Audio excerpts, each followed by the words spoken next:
24 round of വിശദമായ റിപ്പോർട്ടുകളിലേക്ക്. സമസ്തയ്ക്കുള്ളിലെ തർക്കങ്ങൾ ചർച്ച ചെയ്യാൻ ചേർന്ന മുഷാവറ യോഗത്തിൽ വാക്കേറ്റം. പാണക്കാട് സാദിഖ് അലി ശിഹാബ് തങ്ങൾക്കെതിരായ പരാമർശത്തിൽ ഉമർ ഫൈസി മുഖത്തെ മാറ്റി നിർത്തി ചർച്ച ചെയ്യണമെന്ന ആവശ്യം ഉയർന്നതോടെയാണ് വാക്കേറ്റമുണ്ടായത്. തുടർന്ന് മുഷാവറ പിരിഞ്ഞു. തർക്ക വിഷയങ്ങൾ ചർച്ച ചെയ്യാൻ പ്രത്യേക മുഷാവറ ചേരുമെന്ന് അധ്യക്ഷൻ ജിഫ്രി മുത്തുക്കോയ തങ്ങൾ വ്യക്തമാക്കി. ഖാസി ഫൗണ്ടേഷൻ രൂപീകരണവുമായി ബന്ധപ്പെട്ട് പാണക്കാട് സാദിഖ് അലി ശിഹാബ് തങ്ങളെ അധിക്ഷേപിച്ചു എന്ന ആരോപണത്തിൽ ഉമർ ഫൈസിക്കെതിരെ നടപടി വേണമെന്നായിരുന്നു ലീഗ് അനുകൂലികളുടെ പ്രധാന ആവശ്യം. വിഷയം ചർച്ച ചെയ്യുമ്പോൾ ഉമർ ഫൈസി പങ്കെടുക്കുന്നത് ശരിയല്ലെന്നും അദ്ദേഹത്തെ മാറ്റി നിർത്തി ചർച്ച ചെയ്യണമെന്നും ബഹാവുദ്ദീൻ നദ്വി ആവശ്യപ്പെട്ടു. എന്നാൽ അത് നടക്കില്ലെന്നും വിഷയത്തിൽ തനിക്കും പറയാനുണ്ടെന്നും ഉമർ ഫൈസി പറഞ്ഞു. ഇത് വാക്കേറ്റത്തിന് വഴിവെച്ചു. ഒടുവിൽ തുടർന്നുള്ള ചർച്ചകൾ അവസാനിപ്പിച്ച് മുഷാവറ പിരിഞ്ഞു. തർക്ക വിഷയങ്ങൾ 2 ആഴ്ചക്കകം ചേരുന്ന മുഷാവറ ചർച്ച ചെയ്യും. അത് പൂർത്തിയാക്കാൻ കഴിഞ്ഞില്ല. അത് നിങ്ങൾക്ക് തന്നെ അറിയാലോ. അപ്പം അതിന് നിങ്ങൾ പറഞ്ഞല്ലോ, പിന്നെ പല പരാതികളും വന്നിട്ടുണ്ട്, നിങ്ങൾ അറിഞ്ഞല്ലോ. അപ്പം നിങ്ങൾക്ക് അറിയാലോ പല പരാതിയും വന്നിട്ടുണ്ട്. എല്ലാത്തിനെ സംബന്ധിച്ചും ഉള്ള പരാതികളുണ്ട്. ആ പരാതികൾ വിശദമായി അടുത്ത് അതിന് മാത്രം സംഘടിപ്പിക്കുന്ന ഒരു മുഷാവറയിൽ ചർച്ച ചെയ്യും. CIC പ്രശ്നം, അത് പിന്നെ മധ്യസ്ഥന്മാരെടുത്ത 9 തീരുമാനങ്ങളുണ്ട്. ആ തീരുമാനങ്ങൾ അവർ അംഗീകരിക്കണം. ഹക്കീം ഫൈസി നേതൃത്വം നൽകുന്ന CIC അല്ലെങ്കിൽ അദ്ദേഹം ഭാഗമാക്കാവുന്ന വിദ്യാഭ്യാസ സംവിധാനമായിട്ട് സമസ്ത കേരള ജമീയത്തുൽ ഉലമയ്ക്ക് യാതൊരു ബന്ധവുമില്ല. യോഗത്തിൽ നിന്ന് ജിഫ്രി മുത്തുക്കോയ തങ്ങൾ ഇറങ്ങിപ്പോയി എന്ന വാർത്ത തള്ളി സമസ്ത വാർത്താക്കുറിപ്പിറക്കി. ചില ചാനലുകൾ അടിസ്ഥാനരഹിതമായ വാർത്തകൾ പ്രചരിപ്പിക്കുകയാണെന്നും വഞ്ചിതരാകരുതെന്നും പ്രസ്താവനയിൽ ആവശ്യപ്പെട്ടു. 24 കോഴിക്കോട്. ഹേമ കമ്മിറ്റി റിപ്പോർട്ടിലെ അന്വേഷണവുമായി ബന്ധപ്പെട്ട് മറ്റൊരു നടി കൂടി സുപ്രീം കോടതിയെ സമീപിച്ചു. ഹേമ കമ്മിറ്റിക്ക് നൽകിയ മൊഴിയിൽ കൃത്രിമം നടന്നതായി സംശയിക്കുന്നുവെന്നാണ് നടി പറയുന്നത്. അന്വേഷണത്തിനെതിരായ ഹർജികൾ സുപ്രീം കോടതി നാളെ പരിഗണിക്കാനിരിക്കെയാണ് നീക്കം. ഹർജികൾക്കെതിരെ വനിതാ കമ്മീഷൻ വീണ്ടും സത്യവാങ്മൂലം നൽകി. ജസ്റ്റിസ് ഹേമ കമ്മിറ്റിക്ക് മുന്നിൽ മൊഴി നൽകി ആരെയൊക്കെ ബന്ധപ്പെടണമെന്ന് അന്വേഷണ സംഘത്തിന് തീരുമാനിക്കാമെന്ന് ഹൈക്കോടതി. റിപ്പോർട്ടിന്മേലെടുത്ത കേസുകളിൽ നിലവിൽ അന്വേഷണം നടന്നുവരികയാണെന്ന് സംസ്ഥാന സർക്കാർ കോടതിയെ അറിയിച്ചു. ഹേമ കമ്മിറ്റി റിപ്പോർട്ടുമായി ബന്ധപ്പെട്ട വിവിധ ഹർജികൾ പരിഗണിക്കവെയാണ് അന്വേഷണ പുരോഗതിയെക്കുറിച്ച് സംസ്ഥാന സർക്കാർ അറിയിച്ചത്. റിപ്പോർട്ടിന്മേൽ എടുത്ത 32 കേസുകളിൽ നിലവിൽ അന്വേഷണം നടന്നുവരികയാണ്. 4 കേസുകൾ പ്രാഥമിക അന്വേഷണം നടത്തിയപ്പോൾ തെളിവുകളില്ലാത്തതിനാൽ അവസാനിപ്പിച്ചു. 4 കേസുകളിൽ FIR രജിസ്റ്റർ ചെയ്യുന്നതിന് അന്വേഷണ സംഘം DGPയുടെ അനുമതി തേടിയിട്ടുണ്ട്. ഭീഷണി നേരിടുന്ന അതിജീവിതകളുടെ സംരക്ഷണത്തിന് നോഡൽ ഓഫീസറായി പ്രത്യേക അന്വേഷണ സംഘത്തിലെ AIG G പൂങ്കുഴലിയെ നിയമിച്ച കാര്യവും സർക്കാർ അറിയിച്ചു. ഇതിനിടെ ഹേമ കമ്മിറ്റിക്ക് മുന്നിൽ മൊഴി നൽകിയ പലരെയും പ്രത്യേക അന്വേഷണ സംഘം ബന്ധപ്പെട്ടിട്ടില്ലെന്ന് WCC അറിയിച്ചു. എല്ലാവരെയും ബന്ധപ്പെടുന്നുണ്ടെന്നായിരുന്നു സർക്കാരിന്റെ മറുപടി. ഇക്കാര്യത്തിൽ തീരുമാനമെടുക്കേണ്ടത് പ്രത്യേക അന്വേഷണ സംഘമാണെന്ന് കോടതിയും വ്യക്തമാക്കി. അതേസമയം ഹർജികൾ പരിഗണിക്കുന്നതിനിടെ കോടതിയുടെ അന്തസ്സും വിശ്വാസ്യതയും സംരക്ഷിക്കാൻ സഹജമായ ശേഷി കോടതിക്ക് തന്നെ ഉണ്ടെന്നും പുറത്തുനിന്നുള്ള ഇടപെടൽ ആവശ്യമില്ലെന്നും ഡിവിഷൻ ബെഞ്ച് വ്യക്തമാക്കി. ഹേമ കമ്മിറ്റി റിപ്പോർട്ടുമായി ബന്ധപ്പെട്ട് കോടതിയുടെ അന്തസ്സും വിശ്വാസ്യതയും സംരക്ഷിക്കാൻ കേസിൽ കക്ഷി ചേർക്കണമെന്നാവശ്യപ്പെട്ടെത്തിയ അപേക്ഷ തള്ളിക്കൊണ്ടാണ് ഇക്കാര്യം ഡിവിഷൻ ബെഞ്ച് വ്യക്തമാക്കിയത്. എസ് ശ്രീകാന്ത്, 24 കൊച്ചി. ലോക്സഭാ തെരഞ്ഞെടുപ്പിൽ കൊല്ലത്ത് മുകേഷിനെ സ്ഥാനാർത്ഥിയാക്കിയതിൽ പിഴവ് സംബന്ധിച്ച് CPIM ജില്ലാ സെക്രട്ടറി S സുദേവൻ. പൊതുവോട്ടുകൾ കൂടി ലഭിക്കുമെന്ന പ്രതീക്ഷയിലാണ് സ്ഥാനാർത്ഥിയാക്കിയത്. എന്നാൽ കണക്കുകൂട്ടലുകൾ തെറ്റിപ്പോയെന്നും ജില്ലാ സെക്രട്ടറി. പൊതുചർച്ചയിലാണ് S സുദേവന്റെ മറുപടി. വിവരങ്ങളുമായി R ശ്രീത്ത് ചേരുന്നുണ്ട്. ശ്രീത്ത്, ഈ മുകേഷിന്റെ സ്ഥാനാർത്ഥിത്വവുമായി ബന്ധപ്പെട്ട് വലിയ വിമർശനം ഉയർന്നു വന്നതാണ്. അതിൽ ജില്ലാ സെക്രട്ടറിയുടെ മറുപടി, വിശദാംശങ്ങൾ ശ്രീത്ത്. റിജിത്ത്, കൊല്ലം ജില്ലാ സമ്മേളനത്തിൽ നടന്ന പൊതുചർച്ചയ്ക്ക് മറുപടി പറയുമ്പോഴാണ് ജില്ലാ സെക്രട്ടറി S സുദേവൻ ലോക്സഭാ തെരഞ്ഞെടുപ്പിലെ സ്ഥാനാർത്ഥി നിർണയത്തിൽ പറ്റിയ പിഴവ് സമ്മതിച്ചത്. നേരത്തെ ജില്ലാ കമ്മിറ്റി തെരഞ്ഞെടുപ്പ് നടത്തിയപ്പോൾ തന്നെ സ്ഥാനാർത്ഥി നിർണയം പാളി എന്ന വിലയിരുത്തൽ നടത്തിയിരുന്നു. അത് ഇപ്പോൾ പ്രതിനിധികൾ ഉന്നയിച്ചതും ശരിയാണ്. പൊതുവിഭാഗത്തിന്റെ, അതായത് പൊതുസമൂഹത്തിലെ കുറച്ചുകൂടി വലിയ പിന്തുണ ലഭിക്കുമെന്ന പ്രതീക്ഷയിലാണ് M മുകേഷിനെ സ്ഥാനാർത്ഥിയാക്കിയത്. എന്നാൽ വോട്ടെണ്ണിയപ്പോൾ അത് തെറ്റി എന്ന കാര്യം വ്യക്തമായി. ആ വിലയിരുത്തൽ പാർട്ടി ജില്ലാ നേതൃത്വം നേരത്തെ തന്നെ എടുത്തിട്ടുണ്ട് എന്നും സുദേവൻ പറഞ്ഞു. പൊതുചർച്ചയ്ക്ക് മറുപടി പറഞ്ഞ സംസ്ഥാന നേതൃത്വത്തെ പ്രതികരിച്ച് മറുപടി പറഞ്ഞ MA ബേബി വാർത്ത ചോർച്ചയിൽ വലിയ അതൃപ്തി പ്രകടിപ്പിച്ചു. മാധ്യമങ്ങളിൽ ഈ സമ്മേളന വാർത്തകൾ അപ്പോൾ വരുന്നുണ്ട്. മാധ്യമങ്ങളുടെ അച്ചാരം പറ്റുന്ന ചില ആളുകൾ ഇവിടെ ഇരുന്ന് എല്ലാം ചോർത്തി കൊടുക്കുന്നുണ്ട് എന്നായിരുന്നു ബേബിയുടെ പരാമർശം. എന്തായാലും ഈ പൊതുചർച്ച ചർച്ചയിൽ മറ്റു പല വിമർശനങ്ങൾ ഉയർന്നു വന്നു. ഇ.പി. ജയരാജനെതിരെ ആത്മകഥാ വിവാദത്തിലും ജാവദേക്കർ കൂടിക്കാഴ്ചയിലും നടപടി വേണമെന്ന ആവശ്യവും ഉയർന്നു. ഒപ്പം തന്നെ പാർട്ടിയുടെ ബ്രാഞ്ച് മുതൽ താഴെത്തട്ടിലുള്ള നേതാക്കന്മാരിൽ ഈ പത്രം ചേർക്കലടക്കമുള്ളമായി വലിയ തോതിലുള്ള ഭാരം അടിച്ചേൽപ്പിക്കുന്നുവെന്ന വിമർശനവും പൊതുചർച്ചയിൽ ഉയർന്നു വന്നു. ബ്രാഞ്ച് സെക്രട്ടറിമാരടക്കം വലിയ തോതിൽ കടത്തിലാണ് ഈ അടിക്കടിയുള്ള പരിപാടികളും പത്രം ചേർക്കലടക്കമുള്ള ക്യാമ്പയിനുകളും ഏറ്റെടുക്കുന്നുണ്ടെന്നാണ് കൊല്ലം ഈസ്റ്റ് ഏരിയ കമ്മിറ്റിയിലുള്ള പ്രതിനിധി ചൂണ്ടിക്കാണിച്ചത്. എന്തായാലും പൊതുചർച്ചയ്ക്കുള്ള മറുപടി സമാപിച്ചു.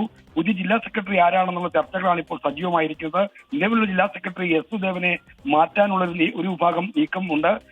പുതിയ ജില്ലാ കമ്മിറ്റിയുടെ പാനൽ സംബന്ധിച്ചും ജില്ലാ സെക്രട്ടറിയെ സംബന്ധിച്ചുള്ള ആലോചനയ്ക്കായി സംസ്ഥാന നേതാക്കൾ ഈ സമ്മേളനത്തിൽ ഉപരി കമ്മിറ്റി പ്രതിനിധികളായി പങ്കെടുക്കുന്ന നേതാക്കൾ വൈകുന്നേരം പ്രത്യേകം യോഗം ചേർന്നിരുന്നു. എന്തായാലും ജില്ലാ സെക്രട്ടറിയെ മാറ്റുമെന്ന ചർച്ചകൾ സജീവമാണ്. എസ് സുദേവന് പകരം കെ സോമപ്രസാദ്, ജയമോഹൻ എന്നിവരുടെ പേരുകളാണ് സജീവമായി ഇപ്പോൾ ചർച്ചയിലുള്ളത്. CPIM അടുത്ത തലമുറയിലേക്കുള്ള ക്രിമിനലുകളെ വളർത്തുകയാണെന്ന് പ്രതിപക്ഷ നേതാവ് വി ഡി സതീശൻ. SFI അല്ലാത്ത എല്ലാവരെയും ആക്രമിക്കുന്നു. മർദ്ദനമേറ്റ KSU പ്രവർത്തകരെ ആശുപത്രിയിലേക്ക് മാറ്റാൻ പോലും പോലീസ് തയ്യാറായില്ല എന്നും വി ഡി സതീശൻ പറഞ്ഞു. പരിക്കേറ്റ KSU പ്രവർത്തകരെ ആശുപത്രിയിലെത്തി സന്ദർശിച്ച ശേഷമായിരുന്നു പ്രതിപക്ഷ നേതാവിന്റെ പ്രതികരണം. കണ്ണൂരിൽ CPM അടുത്ത തലമുറയിലേക്കുള്ള ക്രിമിനലുകളെ ഈ SFIക്കാരിൽ കൂടി വളർത്തുകയാണ്. ഈ ITIയിലും തൊട്ടപ്പുറത്തെ പോളിടെക്നിക്കിലെയും 2 യൂണിയൻ ഓഫീസുകളും ഇടിമുറികളാണ്. അത് KSUക്കാരെ മാത്രമല്ല, SFI അല്ലാത്ത എല്ലാവരെയും അവർ ആക്രമിക്കുകയാണ്. പുറത്ത് പോലീസിനെ നിർത്തിയിട്ട് ഗേറ്റ് പൂട്ടിയിട്ടാണ് അകത്ത് അക്രമം നടക്കുന്നത്. പോലീസ് ലാത്തി ചാർജ് ചെയ്ത് ആരെയാണ്? പോലീസ് ലാത്തി ചാർജ് ചെയ്ത് ഇരകളായിട്ടുള്ള ആളുകളാണ് ലാത്തി ചാർജ് ചെയ്തത്. ചാവക്കാട് 3 വയസ്സുകാരൻ കാറിനുള്ളിൽ കുടുങ്ങി. കുടുംബാംഗങ്ങൾ സ്വർണം വാങ്ങാനായി കടയിൽ പോയ സമയത്താണ് കുട്ടി കുടുങ്ങിയത്. അരമണിക്കൂർ നീണ്ട ശ്രമത്തിനൊടുവിലാണ് കുട്ടിയെ രക്ഷപ്പെടുത്തിയത്. സൂരജ് സജി വിവരങ്ങളുമായി തൃശ്ശൂരിൽ നിന്ന് ചേരുന്നുണ്ട്. സൂരജ്, വിവരങ്ങൾ എന്താണ്? ചാവക്കാട് ടൗണിൽ ഇന്ന് 4:30 കൂടിയാണ് ഈ 3 വയസ്സുകാരൻ കാറിനുള്ളിൽ കുടുങ്ങിയത്. കുടുംബാംഗങ്ങളുമൊത്ത് ഈ സ്വർണം വാങ്ങുന്നതിന് വേണ്ടി സമീപത്തെ ഒരു കടയിലെത്തിയതായിരുന്നു കുട്ടി.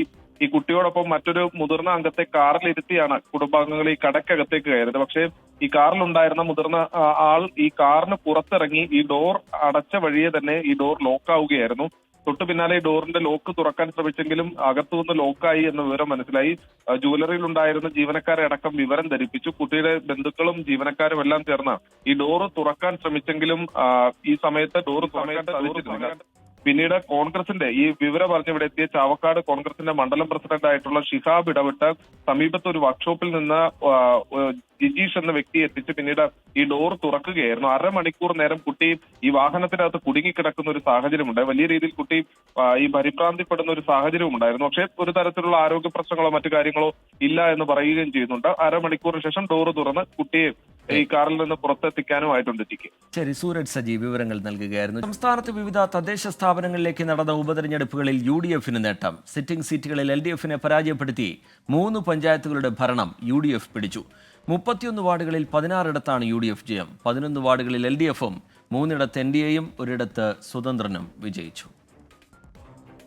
പാലക്കാട് തച്ചമ്പാറ, ഇടുക്കി കരിമണ്ണൂർ, തൃശൂരിലെ നാട്ടിക പഞ്ചായത്തുകളിലാണ് LDFന് ഭരണം നഷ്ടമാവുക. CPI അംഗം രാജിവെച്ച് BJPയിൽ ചേർന്ന സാഹചര്യത്തിലാണ് തച്ചമ്പാറയിലെ ഉപതെരഞ്ഞെടുപ്പ്. കരിമണ്ണൂർ പഞ്ചായത്തിലെ പന്നൂരിലും നാട്ടികയിലും LDF സിറ്റിംഗ് സീറ്റുകളിൽ UDFന് ജയം. ഇതോടെയാണ് LDF ഭരിക്കുന്ന പഞ്ചായത്തുകളിൽ ഭരണമാറ്റത്തിന് വഴിയൊരുങ്ങിയത്. 7 വാർഡുകളാണ് UDF പിടിച്ചെടുത്തത്. 6 വാർഡുകൾ നിലനിർത്തി. LDF പിടിച്ചെടുത്തത് 5 വാർഡുകൾ. 5 വാർഡുകൾ നിലനിർത്തി. വിഭാഗീയത രൂക്ഷമായ കായംകുളം പത്തിയൂരിൽ UDF അട്ടിമറി വിജയം നേടി. കോൺഗ്രസ് സ്ഥാനാർത്ഥി ദീപക് എരുവയാണ് ജയിച്ചത്. CPIM വിട്ട് BJPയിൽ പോയ വിപിൻ സി ബാബുവിന്റെ വീടുൾപ്പെടുന്ന വാർഡാണ് പത്തിയൂർ. കോട്ടയം അതിരമ്പുഴയിൽ കോൺഗ്രസിന്റെ sitting seat Kerala Congress M പിടിച്ചെടുത്തു. മലപ്പുറം തൃക്കലങ്ങോട് മരത്താണി വാർഡ്, ചടയമംഗലം 5-ാം വാർഡ് എന്നിവ UDF പിടിച്ചെടുത്തു. മലപ്പുറം ആലങ്കോട് പെരുമുക്ക് വാർഡ് UDFിൽ നിന്ന് LDF പിടിച്ചെടുത്തു. കൊല്ലം കുന്നത്തൂർ പഞ്ചായത്തിലെ തെറ്റിമുറിയിലാണ് BJP സീറ്റ് LDF പിടിച്ചെടുത്തത്. ഇടതുമുന്നണിയുടെ N തുളസിയാണ് വിജയിച്ചത്. കൊടുങ്ങല്ലൂർ നഗരസഭയിലെ 41-ാം വാർഡും വെള്ളറട കരിക്കാമൻകോട് വാർഡും BJP നിലനിർത്തി. 23-അംഗ പഞ്ചായത്തിൽ BJPയുടെ ഏക വാർഡാണ് കരിക്കാമൻകോട്. തെരഞ്ഞെടുപ്പ് നടന്ന 31 വാർഡുകളിൽ 16 UDF വിജയിച്ചപ്പോൾ 11 വാർഡുകളിൽ LDFും 3 NDA സ്ഥാനാർത്ഥിയും ജയിച്ചു. 1 സ്വതന്ത്ര സ്ഥാനാർത്ഥിയും വിജയിച്ചു. 24 തിരുവനന്തപുരം. തദ്ദേശ തെരഞ്ഞെടുപ്പിൽ കായംകുളം പത്തിയൂരിലെ തോൽവിക്ക് പിന്നാലെ കായംകുളം CPIMൽ പൊട്ടിത്തെറി. നേതൃത്വത്തിനെതിരെ മുൻ SFI സംസ്ഥാന കമ്മിറ്റി അംഗം S സജിത്ത് രംഗത്തെത്തി. തന്റെ കൈവെട്ടി മാറ്റിയ പോപ്പുലർ ഫ്രണ്ട് നേതാവിനെ പാർട്ടി അംഗത്വം നൽകി സംരക്ഷിക്കുന്നു എന്നാണ് വിമർശനം. നാളെയാണ് കായംകുളം ഏരിയ സമ്മേളനം ആരംഭിക്കുക. 15 വർഷങ്ങൾക്ക് മുൻപ് SFI നേതാവായിരിക്കെ ക്യാമ്പസ് ഫ്രണ്ട് പ്രവർത്തകരാൽ ക്രൂരമായി ആക്രമിക്കപ്പെട്ടയാളാണ് സജിത്ത്. PFI നേതാവായിരുന്ന പ്രതികളിൽ ഒരാളെ ഇപ്പോൾ പാർട്ടി നേതൃസ്ഥാനങ്ങൾ നൽകി സംരക്ഷിക്കുന്നു. PFI പ്രവർത്തകർ ആക്രമിച്ച കേസിൽ പാർട്ടി ഏരിയ കമ്മിറ്റി അംഗം AM നസീർ സാക്ഷികളെ സ്വാധീനിച്ചു. ലോക്കൽ കമ്മിറ്റി അംഗം കൂടിയായ സാക്ഷികളിൽ ഒരാൾ തനിക്കെതിരെ മൊഴി നൽകി. നിലവിൽ PFI പ്രവർത്തകരാൽ താൻ ഏത് നിമിഷവും ആക്രമിക്കപ്പെടുമെന്നും സംരക്ഷണം വേണമെന്നും ജില്ലാ സെക്രട്ടറിക്ക് നൽകിയ കത്തിൽ ആവശ്യമുണ്ട്. നിലവിൽ കായംകുളം 1-ാം കുറ്റിയിലെ ബ്രാഞ്ച് അംഗമാണ് സജിത്ത്. തെരഞ്ഞെടുപ്പ് തോൽവിക്ക് കാരണം പാർട്ടി നേതൃത്വം തന്നെയാണെന്നും സജിത്ത് ഫേസ്ബുക്കിൽ എഴുതി. ഷാപ്പുകൾ ലേലത്തിന് പിടിച്ച് ഏരിയ സെക്രട്ടറി ലക്ഷങ്ങൾ സമ്പാദിക്കുന്നു. പാർട്ടി ഏരിയ കമ്മിറ്റി ഓഫീസ് നിൽക്കുന്ന വാർഡ് കോൺഗ്രസിന് നൽകുന്നു. പുറത്തുനിന്ന് ആളെ കൊണ്ടുവന്ന് UDF-നെ ജയിപ്പിക്കുന്നുവെന്നും വിമർശനം. LDF-ന് സ്വാധീനമുള്ള കായംകുളത്ത് ലോക്സഭാ തെരഞ്ഞെടുപ്പിൽ ഇടത് സ്ഥാനാർത്ഥി 3-ാം സ്ഥാനത്തേക്ക് പിന്തള്ളപ്പെട്ടിരുന്നു. പാർട്ടി അഭിമാന പോരാട്ടമായി കണ്ട പത്തിയൂർ 12-ാം വാർഡ് തെരഞ്ഞെടുപ്പിലും സിറ്റിംഗ് സീറ്റിൽ പരാജയപ്പെട്ടു. വിഭാഗീയത രൂക്ഷമായ കായംകുളത്ത് ആഴ്ചകൾക്ക് മുൻപാണ് മുൻ ഏരിയ കമ്മിറ്റി അംഗം ബിപിൻ സി ബാബു പാർട്ടി വിട്ട് BJP-യിൽ ചേർന്നത്. നാളെ നടക്കുന്ന ഏരിയ സമ്മേളനവും വിഭാഗീയതയുടെ ബലപരീക്ഷണ വേദിയാകും. 24 ആലപ്പുഴ. തൃപ്പൂണിത്തുറ പൂർണ്ണത്രയീശ ക്ഷേത്രത്തിലെ വൃശ്ചികോത്സവത്തിലെ ആന എഴുന്നള്ളത്തിൽ കോടതിയലക്ഷ്യ നടപടിയുമായി ഹൈക്കോടതി.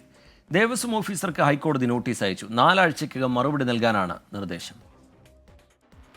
ആന എഴുന്നള്ളത്തിൽ ദേവസ്വം ഓഫീസർ സമർപ്പിച്ച സത്യവാങ്മൂലം തള്ളിയാണ് ഹൈക്കോടതി കോടതിയലക്ഷ്യ നടപടിക്ക് തുടക്കമിട്ടത്. ദേവസ്വം ഓഫീസറെ കടുത്ത ഭാഷയിൽ വിമർശിച്ച കോടതി അടിമുടി ചട്ടലംഘനമാണ് നടന്നതെന്നും ചൂണ്ടിക്കാട്ടി. ദേവസ്വം ഓഫീസർക്ക് സാമാന്യ ബുദ്ധിയുണ്ടോ എന്നും മഴയും ആൾക്കൂട്ടവും മൂലമാണ് മാർഗനിർദ്ദേശങ്ങൾ ലംഘിച്ചതെന്ന വാദം അംഗീകരിക്കാനാകില്ലെന്നും കോടതി തുറന്നടിച്ചു. ദേവസ്വം ഓഫീസറുടെ ചുമതലകൾ എന്തൊക്കെയാണെന്നും ഹൈക്കോടതിയുടെ നിർദ്ദേശങ്ങൾ വന്നാൽ എന്ത് ചെയ്യുമെന്നും കോടതി ആരാഞ്ഞു. ദുരന്തമുണ്ടായാൽ ആരാണ് ഉത്തരവാദിയെന്ന് ചോദിച്ച കോടതി സംസ്ഥാനത്ത് നിയമവാഴ്ചയില്ലേ എന്നും വിമർശനം ഉന്നയിച്ചു. തൃപ്പൂണിത്തുറ ക്ഷേത്രത്തിൽ ആന എഴുന്നള്ളിപ്പ് നടത്തിയതിൽ ദേവസ്വം ഓഫീസർക്ക് മതിയായ വിശദീകരണം നൽകാനായില്ലെന്ന് കോടതി നിരീക്ഷിച്ചു. ഇത്തരം കാര്യങ്ങളോട് വിട്ടുവീഴ്ചയില്ലെന്നും ദേവസ്വം ഓഫീസർ പുതിയ സത്യവാങ്മൂലം നൽകണമെന്നും കോടതി ആവശ്യപ്പെട്ടിട്ടുണ്ട്. എസ് ശ്രീകാന്ത്, 24, കൊച്ചി. ഗുരുവായൂർ ക്ഷേത്രത്തിലെ ഏകാദശി ദിവസത്തിലെ ഉദയാസ്തമയ പൂജ മാറ്റിയതിനെതിരായ ഹർജിയിൽ എതിർകക്ഷികൾക്ക് സുപ്രീം കോടതി നോട്ടീസ് അയച്ചു. ആചാരങ്ങൾ അതേപടി തുടരേണ്ടതായിരുന്നു എന്ന് ഭരണസമിതിയോട് കോടതി നിർദ്ദേശിച്ചു. വെബ്സൈറ്റിലെ പൂജാ പട്ടികയിൽ മാറ്റം വരുത്തരുതെന്നും നീക്കം ചെയ്യരുതെന്നും സുപ്രീം കോടതിയുടെ നിർദ്ദേശം. തിരക്ക് നിയന്ത്രിക്കാൻ ഭരണസമിതി മറ്റു മാർഗങ്ങൾ കണ്ടെത്തണമായിരുന്നുവെന്നും കോടതി നിരീക്ഷിച്ചു. ഉദയാസ്തമന പൂജ വഴിപാടാണ്, ആചാരമല്ല എന്നായിരുന്നു ദേവസ്വം ബോർഡിന്റെ വാദം. വൃശ്ചിക മാസത്തിലെ പൂജ തുലാം മാസത്തിലേക്ക് മാറ്റിയ ദേവസ്വം ഭരണസമിതിയുടെ തീരുമാനത്തിനെതിരെയായിരുന്നു ഹർജി. പാലക്കാട് ഉപതെരഞ്ഞെടുപ്പ് പ്രചാരണത്തിൽ അവഗണിച്ചെന്ന ചാണ്ടിയുമ്മന്റെ പരാതി ഗൗനിക്കാതെ കോൺഗ്രസ് നേതൃത്വം. പരാതി അടിസ്ഥാനരഹിതമെന്ന് പറഞ്ഞ് ചാണ്ടിയുമ്മനെ അവഗണിക്കുകയാണ് VD സതീശൻ ഗ്രൂപ്പ്. എന്നാൽ താൻ അവഗണിക്കപ്പെട്ടെന്ന പരാതി ചാണ്ടിയുമ്മൻ ആവർത്തിക്കുകയാണ്. പുനഃസംഘടനയ്ക്ക് മുമ്പ് VD സതീശൻ വിഭാഗം പാർട്ടിക്കുള്ളിൽ പിടിമുറുക്കിയതാണ് പ്രശ്നങ്ങൾക്ക് തുടക്കം. ഇതോടെയാണ് ചാണ്ടിയുമ്മനെ മുൻനിർത്തി പഴയ ഗ്രൂപ്പുകൾക്ക് അതീതമായുള്ള നീക്കം മറുവിഭാഗം നടത്തുന്നത്. പാലക്കാട് ഉപതെരഞ്ഞെടുപ്പിൽ ചുമതല നൽകാതിരുന്നത് ചില നേതാക്കളുടെ ഇടപെടൽ കൊണ്ടാണെന്നാണ് ചാണ്ടിയുമ്മൻ വിശ്വസിക്കുന്നത്. അതുകൊണ്ട് തന്നെയാണ് പരസ്യ പ്രതികരണത്തിലേക്ക് കാര്യങ്ങൾ എത്തിയത്. സംഭവം വിവാദമായതോടെ പാർട്ടിക്കെതിരെ അല്ലെന്ന് പറഞ്ഞ നിലപാട് മയപ്പെടുത്തിയെങ്കിലും പറഞ്ഞ കാര്യങ്ങളിൽ നിന്ന് ചാണ്ടിയുമ്മൻ പിന്നോട്ട് പോയിട്ടില്ല. ഞാൻ പറഞ്ഞതാണ്. ഇത് ഞാൻ വ്യക്തിപരമായി പറഞ്ഞല്ല, പാർട്ടിക്കെതിരെ പറഞ്ഞല്ല. നിങ്ങൾക്കറിയാം, ഒരു ഇലക്ഷൻ ആകുമ്പോൾ പല കൺഫ്യൂഷൻസ് ഉണ്ടാകാം. എന്നാൽ ചാണ്ടിയുമ്മനെ അപ്പാടെ അവഗണിക്കാനാണ് സതീശൻ വിഭാഗത്തിന്റെ തീരുമാനം. ചാണ്ടിയുമ്മന്റെ പരാതിക്ക് പോലും അടിസ്ഥാനമില്ലെന്നാണ് സതീശൻ പറയുന്നത്. അതുകൊണ്ട് തന്നെ മറുപടി പോലുമില്ലെന്ന് പറയുന്നതിലൂടെ അവഗണന വ്യക്തം. അതിലെ ശരി തെറ്റ് അന്വേഷിച്ചു പോകുന്ന ആളല്ലാതെ എൻ്റെ ചുമതലയല്ല. അത് സംഘടനാപരമായി അത് KPCC പ്രസിഡന്റും AICC നേതൃത്വമാണ് അതിനെക്കുറിച്ച് അഭിപ്രായം പറയുന്നത്. എൻ്റെ മിഷൻ വേറെയാണ്. എന്ത് വിമർശനമാണ് ഒരു കാര്യം. ചാണ്ടിയുമ്മനെ തള്ളി മുതിർന്ന നേതാവ് PJ കുര്യനും രംഗത്ത് വന്നു. ഒരു നേതാവിന് ചുമതല കൊടുത്തോ ഇല്ലയോ എന്നുള്ളത് വെറും ഇമ്മറ്റീരിയൽ ആണെന്ന് എൻ്റെ അഭിപ്രായം. ചെന്നിത്തല, മുരളീധരൻ തുടങ്ങിയവർ ചാണ്ടിയുമ്മനെ പരോക്ഷമായി പിന്തുണച്ചത് സതീശൻ വിഭാഗത്തിനെതിരെയുള്ള നീക്കമായിട്ടാണ് വിലയിരുത്തുന്നത്. ചാണ്ടിയുമ്മന്റെ പരാതി ഒരു ഒറ്റപ്പെട്ട പരാതിയല്ല. പഴയ ഗ്രൂപ്പ് സമവാക്യങ്ങൾക്കപ്പുറം മുതിർന്ന നേതാക്കളും യുവനേതാക്കളും ഇരുചേരിയിലായി അണിനിരന്നിരിക്കുകയാണ്. പുനഃസംഘടനയ്ക്ക് മുമ്പ് അതുകൊണ്ട് തന്നെ വലിയ പൊട്ടിത്തെറികൾ കോൺഗ്രസിനുള്ളിൽ ഉണ്ടായേക്കാം. കോട്ടയത്ത് നിന്ന് ടോബി ജോൺസൺ, 24. വിവാദങ്ങളും പുനഃസംഘടനയും ചർച്ചയാവാതെ KPCC നേതൃയോഗം. നേതൃമാറ്റം വേണമെന്ന ആവശ്യമുയർന്ന പശ്ചാത്തലത്തിൽ ചേർന്ന യോഗത്തിൽ വിവാദങ്ങളൊന്നും ചർച്ചയായില്ല. കണ്ണൂരിലെ തമ്മിലടിയും യോഗത്തിൽ ഉന്നയിക്കപ്പെട്ടില്ല. അടുത്ത ഒരു മാസത്തെ പാർട്ടിയുടെ പരിപാടികൾ മാത്രമാണ് ചർച്ചയായത്. വൈദ്യുതി നിരക്ക് വർധനവിനെതിരെ പ്രതിഷേധം കടുപ്പിക്കാൻ യോഗം തീരുമാനിച്ചു. ഈ മാസം 18-ന് ബ്ലോക്ക് കമ്മിറ്റിയുടെ നേതൃത്വത്തിൽ KSEB ഓഫീസുകളിലേക്ക് മാർച്ച് നടത്തും. വയനാട് ഫണ്ട് പിരിവ് വേഗത്തിലാക്കാനും നിർദ്ദേശം നൽകി. മിഷൻ 25-ന് ഒരുങ്ങുക എന്നതായിരുന്നു ഇന്നത്തെ യോഗത്തിന്റെ മറ്റൊരു പ്രധാന അജണ്ട. 2025-ൽ നടക്കുന്ന തദ്ദേശ തെരഞ്ഞെടുപ്പിന് അടിത്തറ ഒരുക്കാനുള്ള പ്രവർത്തനങ്ങൾ ആരംഭിക്കണം. ബൂത്ത് കമ്മിറ്റി രൂപീകരണം വേഗത്തിൽ പൂർത്തിയാക്കാനും നിർദ്ദേശമുണ്ട്. ഇന്ന് രാത്രി ഓൺലൈനായാണ് KPCC നേതൃയോഗം ചേർന്നത്. ഹൈക്കോടതിയിൽ നിന്ന് രൂക്ഷ വിമർശനമുയർന്നിട്ടും റോഡടച്ചുള്ള സമ്മേളനങ്ങളും പ്രതിഷേധങ്ങളും തുടരുന്നു. സെക്രട്ടേറിയറ്റിന് മുന്നിൽ CPI സർവീസ് സംഘടനയും കൊച്ചിയിൽ കമ്മീഷണർ ഓഫീസിന് മുന്നിൽ കോൺഗ്രസുമാണ് ഗതാഗതം തടസ്സപ്പെടുത്തി ഇന്ന് പ്രതിഷേധിച്ചത്. തിരുവനന്തപുരം വഞ്ചൂരിൽ റോഡടച്ച് സമ്മേളനം നടത്തിയതിൽ CPI ഏരിയ സെക്രട്ടറി ഉൾപ്പെടെയുള്ളവർക്കെതിരെ പോലീസ് നോട്ടീസ് അയച്ചു.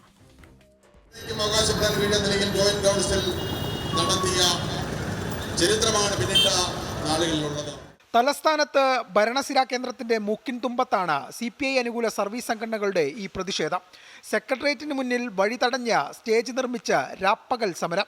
വലിയ ഗതാഗതക്കുരുക്കിനാണ് ഇത് വഴിവെച്ചത്.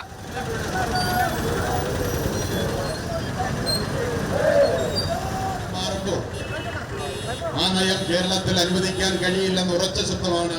1 ലക്ഷം വരുന്ന തൊഴിലാളികളെ അണിനിർത്തിക്കൊണ്ട് ഇത്തരം നയങ്ങൾക്കെതിരായി. എന്നാൽ ഗതാഗതം തടസ്സപ്പെടുത്തിയിട്ടില്ലെന്നാണ് സംഘടനാ നേതാക്കളുടെ വാദം. നമ്മളൊരിക്കലും ഒട്ടും നിയമം ലംഘിച്ചിട്ടൊന്നുമില്ല. ഇതിനകത്ത് ഈ ഫുട്പാത്തിനകത്ത് കുറച്ച് കസേര ഉണ്ടെന്നുള്ളത് ശരിയാണ്. സ്റ്റേജ് റോഡിലേക്കല്ല, റോഡിന്റെ ഗതാഗതം തടസ്സം ഇല്ലാതെയാണ് സ്റ്റേജ് നിൽക്കുന്നത്. സ്റ്റേജ് ആയിട്ടില്ല, ടെമ്പററി ആണ്, എപ്പോഴും മാറ്റുന്നില്ല. അങ്ങനെ അല്ലാതൊരു തടസ്സപ്പെടുത്തിയല്ലായിട്ടില്ല. സെക്രട്ടേറിയറ്റിന് മുന്നിലെ സമരത്തിൽ വഴി തടസ്സപ്പെടുത്തിയതിന് കണ്ടാൽ തിരിച്ചറിയുന്ന 150 പേർക്കെതിരെ പോലീസ് കേസെടുത്തു. തലസ്ഥാന നഗരത്തിൽ സെക്രട്ടേറിയറ്റിന് മുന്നിലാണെങ്കിൽ കൊച്ചിയിൽ പോലീസിന്റെ കൺമുന്നിലാണ് ഈ നിയമലംഘനം. നടപ്പാത കയ്യേറി സ്റ്റേജും കസേരയും ഇട്ട് കോൺഗ്രസ് പ്രതിഷേധം. സിറ്റി പോലീസ് കമ്മീഷണർ ഓഫീസിന് തൊട്ടു മുന്നിൽ.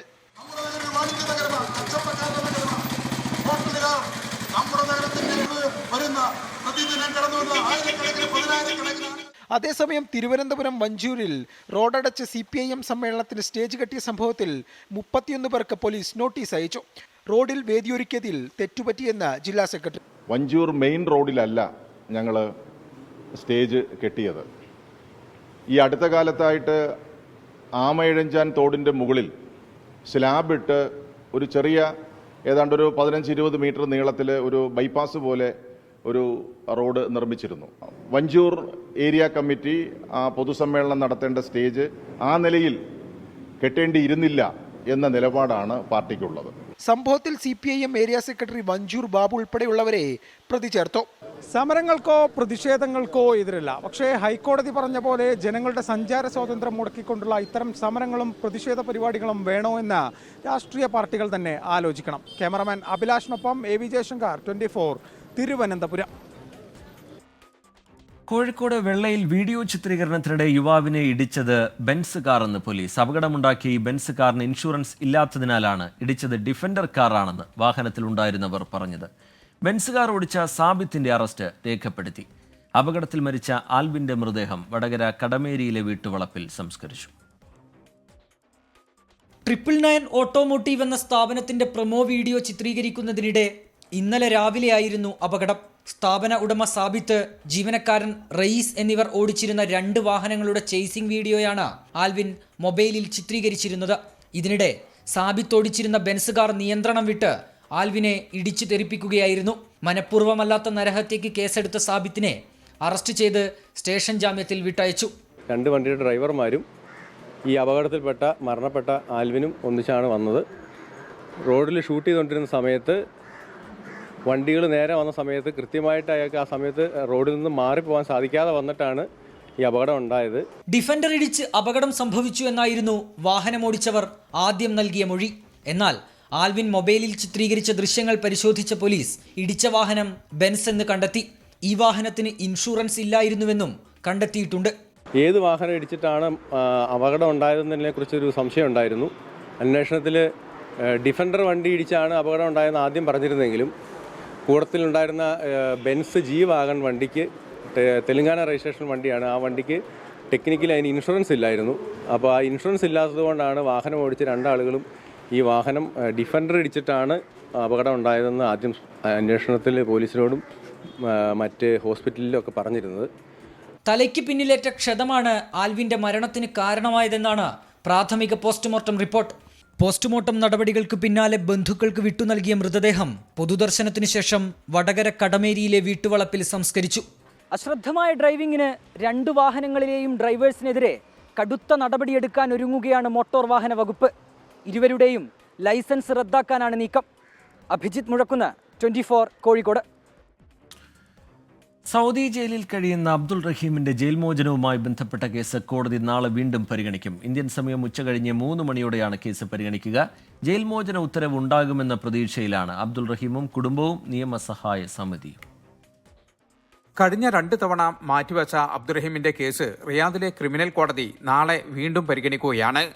നാളെ ജയിൽ മോചന ഉത്തരവുണ്ടാകുമെന്നാണ് പ്രതീക്ഷ. നാളെ ഉച്ചയ്ക്ക് സൗദി സമയം 12:30 കേസ് പരിഗണിക്കുന്നത്. അബ്ദുറഹീമും അഭിഭാഷകനും കോടതിയിൽ ഹാജരാകുമെന്നാണ് കരുതുന്നത്. ജൂലൈ 2 അബ്ദുറഹീമിന്റെ വധശിക്ഷ കോടതി റദ്ദാക്കിയെങ്കിലും ജയിൽ മോചനം വൈകുകയാണ്. സാങ്കേതിക പ്രശ്നങ്ങളും പബ്ലിക് ഒഫൻസുമായി ബന്ധപ്പെട്ട കേസ് തീർപ്പാകാത്തതുമൊക്കെയാണ് ഇതിന് കാരണമെന്നാണ് സൂചന. 2006 അവസാനമാണ് സൗദി ബാലൻ കൊല്ലപ്പെട്ട കേസിൽ വധശിക്ഷയ്ക്ക് വിധിക്കപ്പെട്ട് കോഴിക്കോട് ഫറൂഖ് സ്വദേശി അബ്ദുറഹീം സൗദിയിലെ ജയിലിലാകുന്നത്. കൊല്ലപ്പെട്ട സൗദി ബാലന്റെ കുടുംബത്തിന് 15 മില്യൺ റിയാൽ നഷ്ടപരിഹാരം നൽകിയതോടെ കഴിഞ്ഞ ജൂലൈ 2 കോടതി വധശിക്ഷ റദ്ദാക്കി. ഇനി ജയിൽ മോചനത്തിനായുള്ള കാത്തിരിപ്പിലാണ്. ജയിൽ മോചന ഉത്തരവ് നാളെ ഉണ്ടായാൽ ഗവർണറേറ്റിന്റെ അനുമതി കിട്ടുന്ന മുറയ്ക്ക് അബ്ദുറഹീം നാട്ടിലേക്ക് മടങ്ങും. ജലീൽ കണ്ണമംഗലം, 24 ജിദ്ദ. കണ്ണൂർ മാടായി കോളേജ് നിയമന വിവാദം ആഭ്യന്തര കലഹമായി വളർന്നതോടെ പ്രശ്നപരിഹാരത്തിന് KPCC ഇടപെടൽ. തർക്കങ്ങൾ പരിഹരിക്കാൻ 3-അംഗ സമിതിയെ നിയോഗിച്ചു. പ്രാദേശിക പ്രശ്നമെന്നും രമ്യമായി പരിഹരിക്കുമെന്നും പ്രതിപക്ഷ നേതാവ് VD സതീശൻ. സമവായ നീക്കങ്ങൾക്കിടെയും കോൺഗ്രസ് പ്രവർത്തകർ ചേരിതിരിഞ്ഞ് തെരുവിൽ ഏറ്റുമുട്ടി. MK രാഘവൻ MP ചെയർമാനായ മാടായി കോളേജ് ഭരണസമിതി കോഴ വാങ്ങി 2 CPM പ്രവർത്തകർക്ക് ജോലി നൽകിയെന്നാണ് കോൺഗ്രസ് പ്രാദേശിക നേതാക്കളുടെയും പ്രവർത്തകരുടെയും ആരോപണം. MK രാഘവനെതിരെ പ്രവർത്തകർ തെരുവിലിറങ്ങിയതോടെ വിവാദം കൈവിട്ടു. MK രാഘവൻ സംഘടനാ താൽപര്യത്തിന് വിരുദ്ധമായി പ്രവർത്തിച്ചുവെന്നാണ് കണ്ണൂർ DCCയുടെ നിലപാട്. ഇതിനെതിരെ രാഘവൻ തുറന്നടിച്ചതോടെ നേതാക്കൾക്കിടയിലും തർക്കം. ഇന്ന് കണ്ണൂരിലെത്തിയ പ്രതിപക്ഷ നേതാവ് VD സതീശൻ വിമത നേതാക്കളെ കണ്ടു. പ്രശ്നം രമ്യമായി പരിഹരിക്കുമെന്ന് പ്രതിപക്ഷ നേതാവ്. അല്ല, അവിടെ ഒരു വിഷയം ഉണ്ടല്ലോ, ആ വിഷയം പാർട്ടി ഇടപെട്ട് അത് സംസാരിച്ച് തീർക്കും, രമ്യമായി പരിഹരിക്കും. എന്നോട് MK രാഘവൻ MP എന്നോട് സംസാരിച്ചിരുന്നു. ജില്ലാ കോൺഗ്രസ് കമ്മിറ്റി പ്രസിഡന്റുമായിട്ട് ഞാൻ ഈ വിഷയം സംസാരിച്ചിരുന്നു. ഞാൻ KPCC പ്രസിഡന്റുമായിട്ട് കൂടി ആലോചിച്ച് പാർട്ടി ഇടപെട്ട് രമ്യമായി ആ വിഷയം പരിഹരിക്കും. പ്രശ്നപരിഹാരത്തിന് KPCC 3-അംഗ സമിതിയെ നിയോഗിച്ചു. തിരുവഞ്ചൂർ രാധാകൃഷ്ണൻ അധ്യക്ഷനായ സമിതിയിൽ അഡ്വക്കേറ്റ് K ജയന്ത്, അബ്ദുൾ മുത്തലിബ് എന്നിവരാണ് അംഗങ്ങൾ. എന്നാൽ സമവായ നീക്കങ്ങൾക്കിടയിലും പ്രതിഷേധത്തിന് കുറവില്ല. മാടായി കോളേജ് ഭരണസമിതി അംഗവും പയ്യന്നൂർ ബ്ലോക്ക് കോൺഗ്രസ് കമ്മിറ്റി പ്രസിഡന്റുമായ K ജയരാജനെ വിമത വിഭാഗം ഇന്ന് കയ്യേറ്റം ചെയ്തു.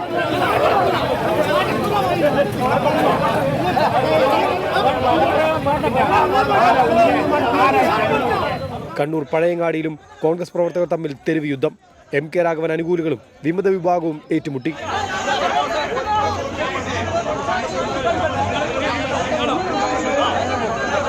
MK രാഘവനെ അനുകൂലിച്ച് പ്രകടനം നടത്താനെത്തിയവരെ മറുവിഭാഗം തടഞ്ഞതോടെയാണ് കയ്യാങ്കളിയിലേക്ക് വഴിമാറിയത്.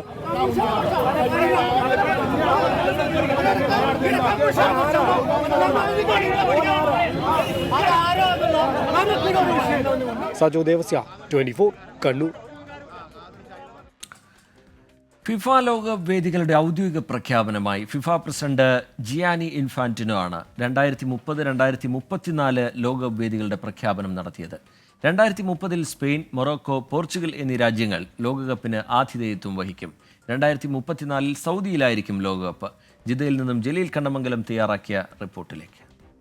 2034 ലോകകപ്പ് സൗദിയിലായിരിക്കുമെന്ന ഫിഫ പ്രസിഡന്റിന്റെ ഔദ്യോഗിക പ്രഖ്യാപനം അല്പം മുമ്പാണ് വന്നത്. ഇതിന് ശേഷം വലിയ തോതിലുള്ള ആഘോഷ പരിപാടികളാണ് സൗദിയിൽ നടക്കുന്നത്. സൗദിയിലെ പല ഭാഗങ്ങളിലും വലിയ സ്ക്രീനുകളിൽ ഈ പ്രഖ്യാപനം ജനങ്ങൾ കണ്ടു. അതിനുശേഷം വലിയ തോതിലുള്ള ആഘോഷ പരിപാടികൾ നടന്നുകൊണ്ടിരിക്കുകയാണ്. സ്വദേശികളോടൊപ്പം തന്നെ പ്രവാസികളും ഈ ഒരു നേട്ടത്തിൽ വലിയ തോതിലുള്ള ആവേശത്തിലാണ്. പ്രവാസികൾ എന്താണ് അഭിപ്രായം? നമ്മളൊക്കെ സത്യത്തിൽ ഭയങ്കര എക്സൈറ്റഡ് ആണ്. 2034 ആഘോഷം നമ്മൾ 2024 തന്നെ തുടങ്ങി. ഇപ്പൊ ഈ പ്രഖ്യാപനം വന്നു കഴിഞ്ഞ മുതൽ തന്നെ എല്ലാവരും ആഘോഷം തുടങ്ങുകയാണ്. ഇനി ഇവിടുന്ന് 10 വർഷത്തോളം ആഘോഷങ്ങളുടെ രാവുകളായിരിക്കും. അതുമാത്രമല്ല, നമുക്കൊക്കെ ഒരുപാട് ഓപ്പർച്യൂണിറ്റികൾ വരാനുള്ള സമയങ്ങളാണ്. 2034 ഏകദേശം ഒരു 10 വർഷം കാര്യമായിട്ടുള്ള ഡെവലപ്മെന്റും കാര്യമായിട്ടുള്ള പുരോഗതിയും സൗദി അറേബ്യയിൽ വരും എന്നുള്ളത് പ്രതീക്ഷിക്കുന്നുണ്ട്. അതേപോലെ തന്നെ ഈ 10 വർഷവും നമ്മൾ എന്താണ് പറയുക കാത്തിരിക്കുകയാണ്. പല പേരും, അതായത് ഇപ്പോൾ മിസ് റൊണാൾഡോ ആയാലും മറ്റുള്ള ആൾക്കാരൊക്കെ ഇപ്പോൾ സൗദിയിൽ നിലവിലുണ്ട്. അപ്പോൾ ഇവരുടെ കൂടുതൽ ഇതും കാര്യങ്ങളൊക്കെ നമുക്ക് കാണാൻ പറ്റും എന്നാണ് വിചാരിക്കുന്നത്. സത്യത്തിൽ ഏതാനും വലിയ തോതിലുള്ള ആഘോഷ പരിപാടികൾ ഇപ്പോൾ നടന്നുകൊണ്ടിരിക്കുകയാണ്. ഇന്ന് ആഘോഷ പരിപാടികൾ തുടങ്ങിയിട്ടുള്ളൂ. ഇനി 2034 വരെ സൗദിയിലെ പല ഭാഗത്തും ആഘോഷങ്ങൾ നടന്നുകൊണ്ടിരിക്കും. ജിദ്ദയിൽ നിന്നും ജലീൽ കണ്ണമംഗലം, 24. അദാനിക്കോഴ ജോർജ് സോറോസ് ആരോപണങ്ങളിൽ പാർലമെന്റിന്റെ ഇരു സഭകളിലും ഭരണ പ്രതിപക്ഷ പോര്. പ്രതിപക്ഷത്തിന്റെ അവിശ്വാസ പ്രമേയ നീക്കത്തിൽ രാജ്യസഭാ അധ്യക്ഷൻ ജഗ്ദീപ് ധൻഖറിന് പ്രതിരോധം തീർത്ത് ഭരണകക്ഷി അംഗങ്ങൾ രംഗത്തെത്തി. ജഗ്ദീപ് ധൻഖർ ഒഴികെയുള്ള രാജ്യത്തിന്റെ ഉപരാഷ്ട്രപതിമാർ രാഷ്ട്രീയം കളിച്ചിട്ടില്ലെന്ന് ഇന്ത്യ മുന്നണി നേതാക്കൾ പറഞ്ഞു.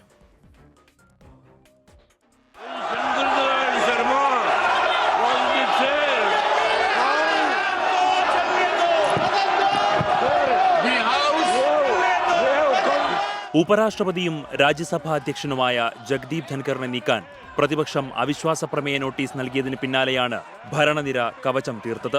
രാജ്യസഭാ അധ്യക്ഷനെതിരെയുള്ള ഏതൊരു നീക്കത്തെയും ഒറ്റക്കെട്ടായി പ്രതിരോധിക്കുമെന്ന് പാർലമെന്ററി കാര്യമന്ത്രി കിരൺ റിജിജു. टेलीविजन में बाहर जाकर के पब्लिक के सामने में उपराष्ट्रपति का नाम लेकर के आप लोग बेमतलब से आरोप लगाते हैं. आप लोग इस सदन का सदस्य होने का लायक नहीं है. രാഹുൽ ഗാന്ധിക്കെതിരെ ജോർജ് സോറോസ് വിഷയമുന്നയിച്ച് JP നദ്ദ നടത്തിയ പരാമർശത്തിൽ രാജ്യസഭയിൽ പ്രതിപക്ഷം പ്രതിഷേധിച്ചു. ബഹളം തുടർന്നപ്പോൾ രാജ്യസഭ ഇന്നത്തേക്ക് പിരിഞ്ഞു.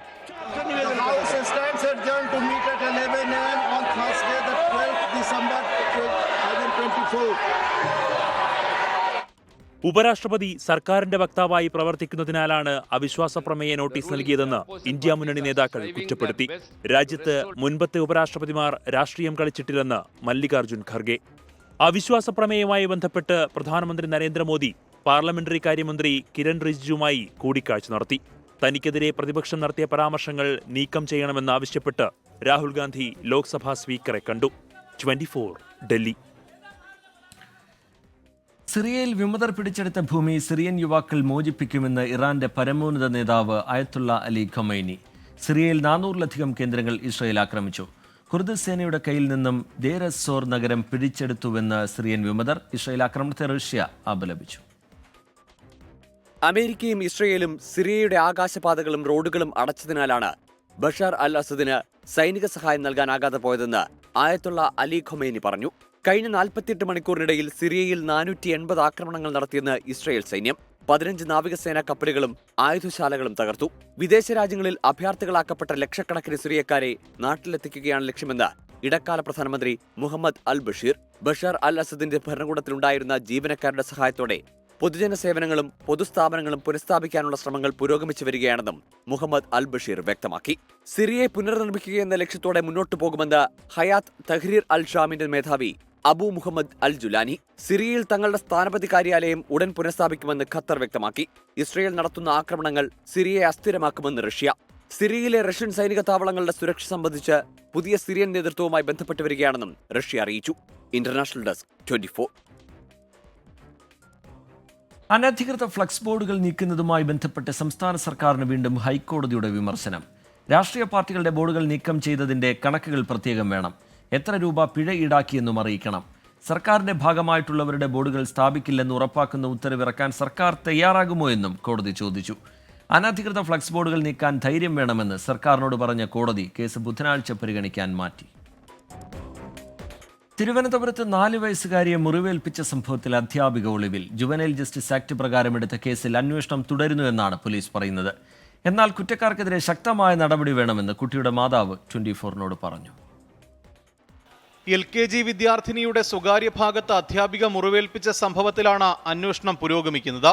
കുഞ്ഞിന്റെ വിശദമായ മൊഴി രേഖപ്പെടുത്തിയ അന്വേഷണ സംഘം ഇന്ന് കൂടുതൽ പേരിൽ നിന്ന് മൊഴിയെടുക്കും. ആരോപണ വിധേയയായ അധ്യാപിക ഒളിവിലെന്നാണ് വിവരം. മകൾക്ക് നേരിട്ട ക്രൂരതയിൽ ശക്തമായ നടപടി വേണമെന്ന മാതാവ് 24-നോട്. ബാത്റൂമിൽ പോയിട്ട് വന്ന ശേഷം ഉള്ളിൽ നിന്ന് അതും ഇന്നലെ മോളുടെ FIR ആണ് എടുത്തത്. എന്തിനാണ് അവരങ്ങനെ ചെയ്തതെന്ന് അറിയണം. വേറൊരാൾക്ക് ഇതുപോലെ വരാൻ പാടില്ല. ഡൊണേഷനും ഇതുവരെയ്ക്കും കറക്റ്റ് ഫീസാണ് കൊടുത്തിട്ടുള്ളത്. അപ്പോൾ അത് ഞങ്ങൾക്ക് വേണം. കാരണം ഇനി വേറെ ആദ്യം ഞങ്ങൾ ഡൊണേഷൻ അടച്ചതിൻ്റെ കടം പോലും ഇതുവരെയും തീർന്നിട്ടില്ല. അന്വേഷണത്തിന്റെ ഭാഗമായി കുഞ്ഞിനെ മജിസ്ട്രേറ്റിന് മുന്നിൽ ഹാജരാക്കും. ഇതിനായി പോലീസ് അപേക്ഷ നൽകി. അധ്യാപികയെ പുറത്താക്കിയെന്നാണ് സ്കൂൾ അധികൃതരുടെ വിശദീകരണം. അഡ്മിഷനായി മാനേജ്മെന്റ് നൽകിയ ഡൊണേഷൻ ഉൾപ്പെടെ തിരികെ വേണമെന്നാണ് കുടുംബത്തിന്റെ ആവശ്യം. 24 തിരുവനന്തപുരം. നോക്കാം ചില വാർത്തകൾ ചുരുക്കത്തിൽ. ചാലക്കുടി മേലൂരിൽ വീട്ടിൽ പ്രസവമെടുത്തതിനെ തുടർന്ന് നവജാത ശിശു മരിച്ചു. ഒഡീഷ സ്വദേശി ഗുല്ലി ശാന്തി ദമ്പതികളുടെ കുട്ടിയാണ് മരിച്ചത്. കോഴിക്കോട് നാദാപുരത്ത് ഓടിക്കൊണ്ടിരുന്ന സ്വകാര്യ ബസ് തടഞ്ഞു നിർത്തി ജീവനക്കാരെ മർദ്ദിച്ചു. ഡ്രൈവർ ഹരികൃഷ്ണൻ, കണ്ടക്ടർ സിജിൻ എന്നിവർക്ക് പരിക്ക്. മലപ്പുറം പൊന്നാനിയിൽ വീട് കുത്തി തുറന്ന് 300 പവൻ സ്വർണം കവർന്ന കേസിൽ 3 പേർ അറസ്റ്റിൽ. പൊന്നാനി സ്വദേശികളായ സുഹൈൽ, നാസർ, പാലക്കാട് സ്വദേശി മനോജ് എന്നിവരാണ് പിടിയിലായത്. മോഷണം നടന്നത് ഇക്കഴിഞ്ഞ ഏപ്രിൽ 13-ന്. വാമനപുരം നദിയിൽ 5ാം ക്ലാസ്സുകാരൻ മുങ്ങി മരിച്ചു. നഗരൂർ സ്വദേശി ശിവനന്ദനാണ് മരിച്ചത്. ആറ്റിലിറങ്ങിയപ്പോൾ ചെളിയിൽ പുതഞ്ഞാണ് അപകടം. തൃശൂർ പുതുക്കാട് മദ്യപാനത്തിനിടെ യുവാവിന് ക്രൂരമർദ്ദനം. ബാറിലുണ്ടായ വാക്കുതർക്കത്തിനിടെ ബിയർ കുപ്പി കൊണ്ട് തലക്കടിച്ചു. പ്രതി ആമ്പല്ലൂർ സ്വദേശി ദിനേശ് പുതുക്കാട് പോലീസിന്റെ പിടിയിൽ. ലോക ചെസ് ചാമ്പ്യൻഷിപ്പ് സൂപ്പർ ക്ലൈമാക്സിലേക്ക്. ഒറ്റ റൗണ്ട് മാത്രം ശേഷിക്കെ ഇന്ത്യയുടെ ഡി ഗുഗേഷും നിലവിലെ ലോക ചാമ്പ്യൻ ഡിങ് ലിർണും ഒപ്പത്തിനൊപ്പം. നാളത്തെ പോരാട്ടത്തിൽ ജയിക്കുന്നയാൾ ലോക ചാമ്പ്യനാകും. അതിരപ്പള്ളിയിൽ വെള്ളച്ചാട്ടത്തിന് സമീപം അതീവ സംരക്ഷിത മേഖലയിൽ ചട്ടം ലംഘിച്ച് മരമുറി. ഭൂപതിവ് പട്ടയപ്രകാരമുള്ള ഭൂമിയിൽ ഡിസ്പെൻസറി നിർമ്മിക്കാനെന്ന വ്യാജേനയാണ് മരമുറി. മരമുറിയുമായി ബന്ധപ്പെട്ട നിർണായക തെളിവുകൾ 24-ന് ലഭിച്ചു. അതിരപ്പള്ളിയിലെ ജൈവ വൈവിധ്യങ്ങൾ സംരക്ഷിക്കുന്നതിന് സർക്കാർ തന്നെ പദ്ധതികൾ തയ്യാറാക്കുന്നതിനിടയിലാണ് വനം വകുപ്പിന്റെ നടപടി. എൽഎ പട്ടയപ്രകാരം അതിരപ്പള്ളി കണ്ണൻകുഴിയിൽ സ്വകാര്യ വ്യക്തിയുടെ പേരിലുള്ള ഭൂമിയിൽ മരത്തിന്റെ അവകാശം വനം വകുപ്പിനാണ്. ഈ ഭൂമിയിൽ ആശുപത്രി നിർമ്മിക്കാൻ മരങ്ങൾ മുറിച്ചുമാറ്റണമെന്ന അപേക്ഷയിലാണ് ചട്ടം ലംഘിച്ച മരം മുറിക്ക് അനുമതി നൽകിയത്. 17 മരങ്ങൾ മുറിക്കാൻ അനുമതി തേടിയതിൽ 9 എണ്ണത്തിന് അനുമതി നൽകി. എന്നാൽ സ്ഥലത്ത് ആശുപത്രി നിർമ്മിക്കുന്നതിനോ മറ്റ് നിർമ്മാണ പ്രവൃത്തികൾക്കോ അനുമതി നൽകിയിട്ടില്ലെന്നാണ് പഞ്ചായത്തിന്റെ വിശദീകരണം. ഇതോടെ മരം മുറിക്ക് അനുമതി നൽകിയ വനം വകുപ്പ് ഉദ്യോഗസ്ഥർ പ്രതിക്കൂട്ടിലാവുകയാണ്. അന്വേഷിച്ചതിൽ ഗ്രാമപഞ്ചായത്തിന്റെ സെക്രട്ടറി പറഞ്ഞിരിക്കുന്നത് അങ്ങനെ ഒരു അനുമതി പെർമിറ്റ് ഗ്രാമപഞ്ചായത്ത് ആർക്കും തന്നെ കൊടുത്തിട്ടില്ല. പിന്നെ നമ്മുടെ ഭരണസമിതിയുടെ കാലഘട്ടത്തിലും നമ്മുടെ അറിവിൽ അങ്ങനെ ആർക്കും തന്നെ കൊടുത്തിട്ടില്ല. വനം വകുപ്പ് ഉദ്യോഗസ്ഥരുടെ വഴിവിട്ട നടപടിയിൽ പ്രദേശവാസികൾ വനം മന്ത്രിക്കടക്കം പരാതി നൽകി. ഒരുമിച്ച് അപേക്ഷ 15 അപേക്ഷ വെച്ചപ്പോൾ ഒരുമിച്ച് മുറിക്കാൻ പറ്റില്ല എന്ന് ചോദിച്ചപ്പോഴാണ് ഇവർ പറഞ്ഞത് അങ്ങനെ മുറിക്കാൻ പറ്റില്ല, വനം സംരക്ഷിക്കാൻ വേണ്ടിയാണ് ഞങ്ങൾ 8 മരം ആദ്യം മുറിച്ചത്, പിന്നെ 9 മരം തുറന്നു. അപ്പോൾ ഞാൻ പറഞ്ഞു വനസംരക്ഷണം, അപ്പോൾ ഇപ്പം നിങ്ങൾ ചെയ്യുന്നത് വനസംരക്ഷണമാണെന്ന് ചോദിച്ചപ്പോൾ അവർക്ക് ഉത്തരമില്ല. എൽഎ പട്ടയപ്രകാരമുള്ള ഭൂമിയിൽ മരങ്ങൾ മുറിച്ചു മാറ്റണമെങ്കിൽ നിരവധി സർക്കാർ നടപടിക്രമങ്ങൾ വേണമെന്നിരിക്കെയാണ് ചട്ടം കാറ്റിൽ പറത്തി 9 മരങ്ങൾ മുറിച്ചത്. ക്യാമറാമാൻ ബിനീഷ് ബാബുരാജിനൊപ്പം സൂരജ് സജി, 24. ഈ വർഷത്തെ കലാഭവൻ മണി സ്മാരക പുരസ്കാരം 24-ന്റെയും ഫ്ലവേഴ്സിന്റെയും camera head Wills ഫിലിപ്പിന്. Kalabhavan Mani സേവന സമിതിയാണ് പുരസ്കാരം പ്രഖ്യാപിച്ചത്. ഫ്ലവേഴ്സിൽ സംപ്രേഷണം ചെയ്ത കുട്ടികളുടെ പരിപാടിയായ കട്ടുറുമ്പിന്റെ സംവിധാന മികവിനാണ് പുരസ്കാരം. ജനുവരി 1-ന് ആറ്റിങ്ങൽ SS പൂജ കൺവെൻഷൻ സെന്ററിൽ വെച്ച് നടക്കുന്ന ചടങ്ങിൽ മന്ത്രി ജെ ചിഞ്ചുറാണി പുരസ്കാരം സമ്മാനിക്കും.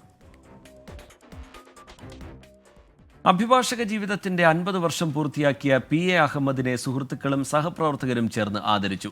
സുവർണ ജൂബിലി സമ്മേളനം ഗവർണർ ആരിഫ് മുഹമ്മദ് ഖാൻ ഉദ്ഘാടനം ചെയ്തു. ലോകായുക്ത ജസ്റ്റിസ് N അനിൽകുമാർ അധ്യക്ഷത വഹിച്ചു.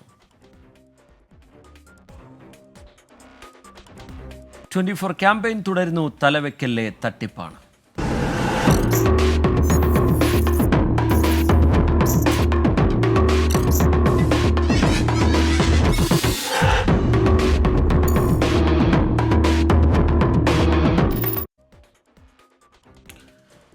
കൊച്ചിയിൽ വീണ്ടും സൈബർ തട്ടിപ്പ്. ഫോർട്ട് കൊച്ചി സ്വദേശിയെ പറ്റിച്ച് 1.54 കോടി രൂപ തട്ടിയെടുത്തു. ഫോർട്ട് കൊച്ചി സ്വദേശി MA അഷ്റഫിനാണ് പണം നഷ്ടമായത്.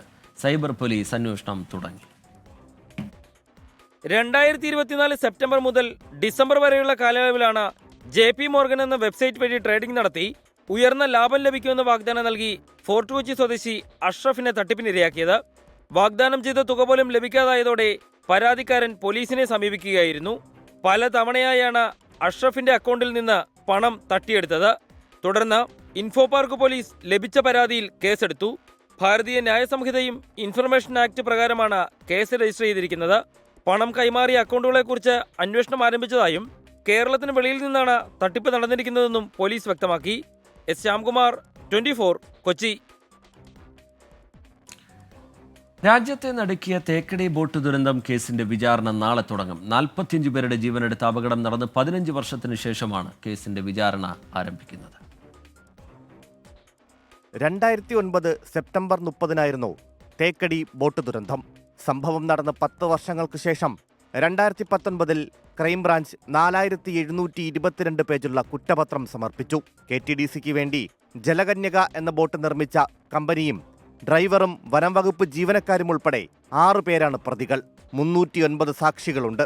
75 പേർക്ക് കയറാവുന്ന ബോട്ടിൽ 95 പേരെ കയറ്റിയതും ബോട്ടിന്റെ അശാസ്ത്രീയ നിർമ്മാണവുമൊക്കെയാണ് അപകട കാരണം. തൊടുപുഴ 4ാം അഡീഷണൽ സെഷൻസ് കോടതിയിലാണ് കേസിന്റെ വിസ്താരം. ഏറ്റവും നാവിഗേഷന് പറ്റാത്ത ബോട്ട്, ഒരു കാരണവശാലും വെള്ളത്തിലിറക്കാൻ കൊള്ളാത്ത ബോട്ട്, ചെരിവുള്ള ബോട്ട്, ഓടിക്കുമ്പോൾ വിറയിലുള്ള ബോട്ട്, സേഫ്റ്റി മെഷേഴ്സ് ഇല്ലാത്ത ബോട്ട്, അങ്ങനെ എന്ത് ആവശ്യമുണ്ടോ അതൊന്നുമില്ലാത്ത ബോട്ട് ഓടിക്കാൻ അനുവദിച്ച് അത് അറിയാനിടയാക്കി ഇങ്ങനൊരു സംഭവം ഉണ്ടായിട്ട് അതിങ്ങനെ നീണ്ടുപോയത്, അതിന് വിസ്താരം നീണ്ടുപോയത് നമ്മൾ ചിന്തിക്കുന്നതാണ്. ആദ്യം നിയമിക്കപ്പെട്ട 2 സ്പെഷ്യൽ പ്രോസിക്യൂട്ടർമാർ സ്ഥാനമൊഴിഞ്ഞതും വിചാരണ നീളാൻ കാരണമായി. തമിഴ്നാട്, കർണാടക, ആന്ധ്രാപ്രദേശ് തുടങ്ങിയ സംസ്ഥാനങ്ങളിൽ നിന്നുള്ള 45 പേരാണ് മരിച്ചത്. അപകടത്തിൽപ്പെട്ടവർ ഇതര സംസ്ഥാനക്കാരായതിനാൽ കേസിന്റെ വിചാരണയും നീളാൻ സാധ്യതയുണ്ട്. 24 ഇടുക്കി. 24 റൗണ്ട് പൂർത്തിയാവുകയാണ്.